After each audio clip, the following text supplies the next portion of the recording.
इतरही घडामोडी। ओबीसी आंदोलक लक्ष्मण हाके यांनी GR वरनं सरकारवर टीका केली, तसंच मनोज जरांगेंवरही निशाणा साधलाय। सामाजिक मागासलेपण हे जातीवर आलेलं आहे, जरांगेंना आरक्षणाचं काही पडलेलं नाही असंही हाकेंनी म्हटलंय। आता यांची अडचण काय माहिती आहे का? यांची अडचण ह्याला शिक्षण आणि नोकऱ्याचं या जरांगीला काही पडलेलं नाही। त्याला पडलंय गावचा राजकारण। तुम्हाला कळे आता वागानो ह्याला पडलंय, अरे गाव आमचे, गावात दहशत आमची आहे, गावातलं पाटील आम्ही आहे।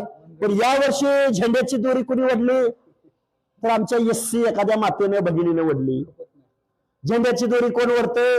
ओबीसीचं आरक्षण पडलंय आणि त्या वरच्या आईला धनगराची 2-4 घरं आहे ती आणि तिथनं आले आणि झेंड्याची दोरी वरते। दुखणे हे आहे। मग तुम्ही कशासाठी? मग आम्ही तुम्हाला का निवडून दिलं? आणि मुख्यमंत्री महोदय, तुम्ही ज्यांच्या मतासाठी हे आमचं आरक्षण संपवलं ना, तुम्ही भाजपचे मुख्यमंत्री आहात। तुम्ही एक सर्वे करणारी एजन्सी आमच्यासाठी नेमा आणि आमच्या वाड्या वस्त्या तांडे आम्ही ओबीसी बांधवांनी मतदान कुणाला केलं हे एकदा बघा। आम्ही खूप विश्वासाने तुमच्या खांद्यावरती गळा ठेवला आणि केसाने गळा कापायचं काम तुम्ही या ओबीसींचं केलंय। छगन भुजबळ आणि मराठा आंदोलक मनोज जरांगे पाटील यांच्यात चांगलीच जुंपली आहे। तुमच्या आरक्षणावर कुणी अतिक्रमण केलंय, आता हा विसरभोळा मंत्री झालाय तर त्यांना तिकडे नेपाळ नागालँडमध्ये सोडायला हवं अशी टीका जरांगेंनी भुजबळांवर केली होती। दरम्यान मनोज जरांगे पाटील यांच्या वक्तव्यावर काँग्रेस नेते विजय वडेट्टीवारांनी पलटवार केलाय।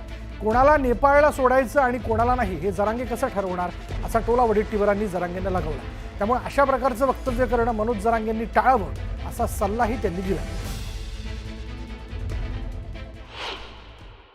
त्याला संस्कृती कळती का? ती इथं नाहीच पाहिजे बघा। तिकडं पाहिजे नागालँड, तिकडं नेपाळ असल्या इकडं पाहिजे। तिकडच्या लोकांत शोभत होती, आता त्यात लावलाय काळा भांगार, तिकडच्या लोकांत शोभत होती, तिकडेच पाहिजे जाणार, इकडं काही कामाचं नाही। त्याला संस्कृती कळती का? त्याला गोंधळ म्हणतात का? गोर गरीब मराठ्यांचे ते खेळ आहेत, आपले लेकरं हलग्या वाजवतेत, कुठं लय जेम खेळतात, ही संस्कृती आहे। एक प्रकारे थोडक्यात आंदोलनाच्या माध्यमातून आंदोलनही केलं आणि मुंबई पण जिवंत करण्याचं काम गोरगरीब मराठ्यांच्या लेकरांनी केलं। याला गोंधळ कशाला म्हणजे हेच कळत नाही। याला पिऊन गोंधळ घालाय सवय, ते गोंधळ याने बघितले असतील। याला हे आपल्या महाराष्ट्रात शोभतच नाही बरं, याला संस्कार संस्कृती काही कळतच नाही। कोणाला नेपाळला सोडायचं आहे, कोणाला हे करायचं आहे, जरांगे कोण ठरवणार? ओबीसी चळवळीमध्ये जो काम करेल त्याला जर परदेशात पाठवायचं असेल तर काय एकट्या जरांगेलाच महाराष्ट्रात राहायचं आहे? त्यामुळे अशा प्रकारचं वक्तव्य करणं मनोज जरांगेंनी टाळलं पाहिजे। आपल्या हक्काचं कोणालाही मागायचा अधिकार आहे।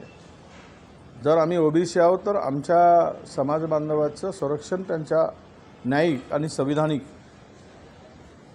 होणं आणि यासाठी लढणं, या संदर्भात कोणी वैयक्तिक अशा प्रकारची टीका करणं ते भुजबळ साहेबांनी टाळावं आणि मनोज जरांगेंनी सुद्धा टाळली पाहिजे।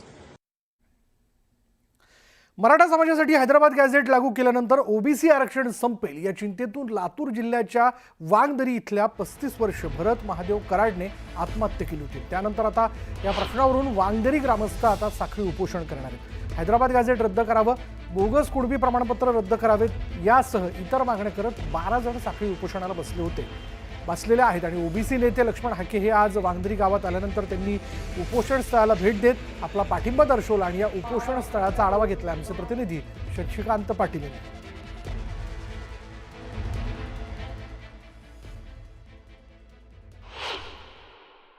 ओबीसी समाजाचं आरक्षण आता संपणार अशा चिंतेतनं लातूर जिल्ह्याच्या वांगदरी गावातील भरत कराड या 35 वर्षीय व्यक्तीनं नदीपात्रात उडी घेऊन आत्महत्या केली होती आणि त्यानंतर आता गावामध्ये आता साखळी उपोषणाला सुरुवात झालेली आहे।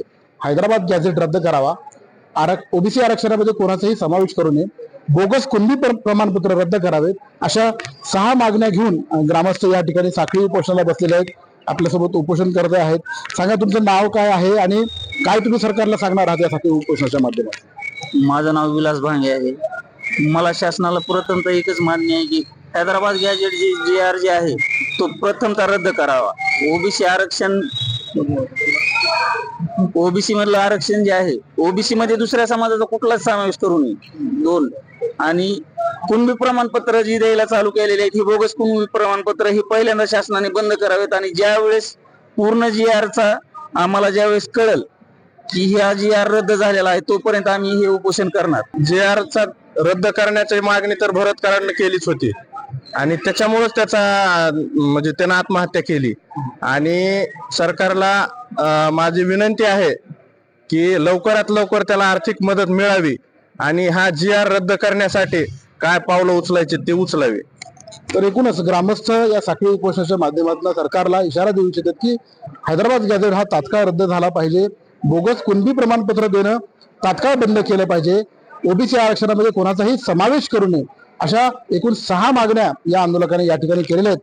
आणि या मागण्या जर तात्काळ मान्य नाही झाल्या तर हे साखळी उपोषण आमरण उपोषणामध्ये सुद्धा कन्व्हर्सेशन होऊन जाईल आणि आमरण उपोषणाचा लढा या ठिकाणी ग्रामस्थ देतील असं त्यांनी स्पष्ट केले.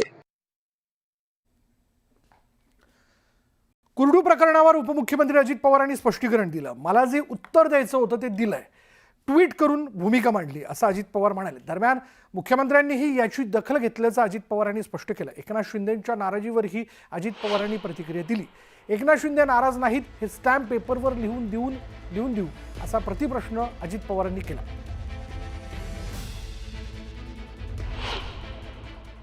मला जे उत्तर द्यायचं ते दिलेलं आहे. माझ्या दृष्टीनं मी नंतर ट्विट केलेलं आहे. मुख्यमंत्र्यांनी पण सांगितलेलं आहे. अजित पवारांनी त्याच्याबद्दल जी काही भूमिका मांडायची ती मांडलेली आहे आणि त्या पद्धतीनं मुख्यमंत्र्यांनी पण त्याची नोंद घेतलेली आहे. नाही रे बाबा, मी स्टॅम्पवर लिहून देऊ का की असं काही नाही झालेलं. मी ज्यावेळेस आम्ही एकत्र बसतो त्यावेळेस कधी मला तसं जाणवलं नाही. मुख्यमंत्री महोदय अतिशय सर्वांना विश्वासात घेऊन काम करतात. त्यांना मोठा अनुभव आहे. प्रशासन ते चांगल्या पद्धतीनं चालवतात.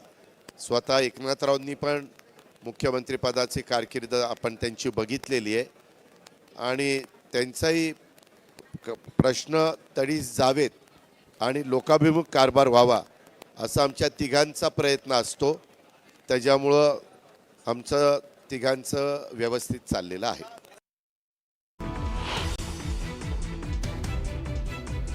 भाजपने देशभक्तीचा व्यापार मांडलाय. आता खून आणि क्रिकेट एक साथ कैसे बहेगा हे मोदींनी सांगावं.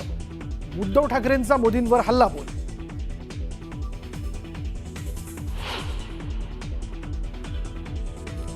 बाळासाहेबांच्या देशभक्तीवर शंका घेणाऱ्या भाजपने अवकातीत राहावं. पत्रकार परिषदेतून उद्धव ठाकरेंची भाजपवर घणाघाती टीका.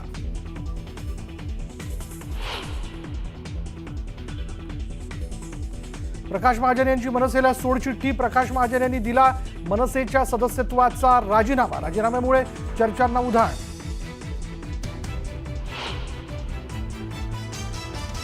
उपमुख्यमंत्री एकनाथ शिंदे नाराज नाहीत हे स्टॅम्प पेपरवर लिहून देऊन का? शिंदेंच्या नाराजीवर अजित पवारांचं स्पष्टीकरण.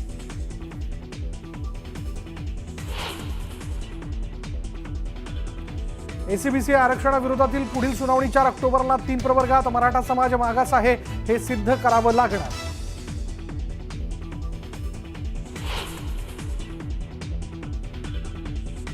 नागपुरात मराठा समाजाच्या GR विरोधात वडेट्टीवारांच्या उपस्थितीत ओबीसी संघटना आणि वकील महासंघाची बैठक. बैठकीत GR विरोधात याचिका तसंच ओबीसी महामोर्चाची ठरणार रणनीती.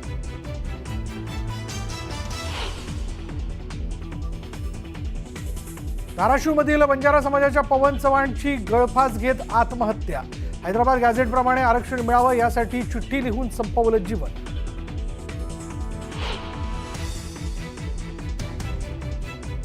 खड्ड्यांच्या मुद्द्यांवरून मुंबई हायकोर्टाचा बीएमसीला संतप्त सवाल. एकाच पावसात रस्त्याची चाळण कशी होते? बीएमसीची कोर्टाकडून खरडपट्टी.